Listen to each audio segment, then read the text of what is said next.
Allez, viens, je te montre comment on fait une focaccia digne de ce nom. Tu vas commencer par mettre 400 ml d'eau dans un saladier.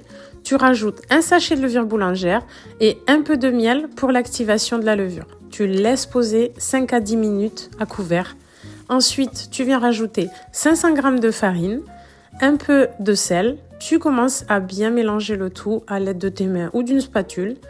Et après, dès que c'est bien homogène, tu couvres d'huile d'olive pour pas que ça sèche. Tu laisses reposer 15 minutes, tu retravailles la pâte, tu relaisses 15 minutes et ainsi de suite, comme sur la vidéo, jusqu'à ce que la pâte ait bien gonflé, voire triplé de volume, tu le vois.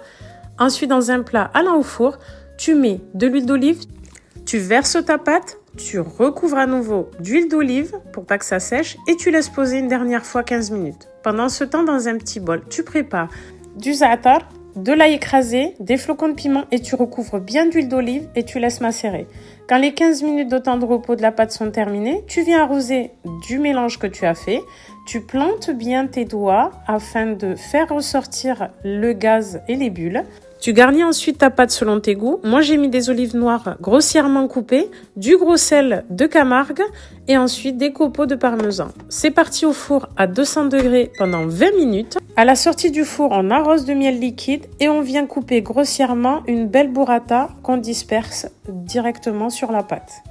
Ensuite, on arrose à nouveau du mélange za'atar, ail, huile d'olive, flocons de piment.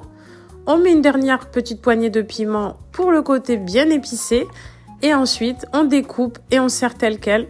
C'est tellement bon, plein de saveurs, moelleux, que je vous conseille vraiment de tester et de goûter ça.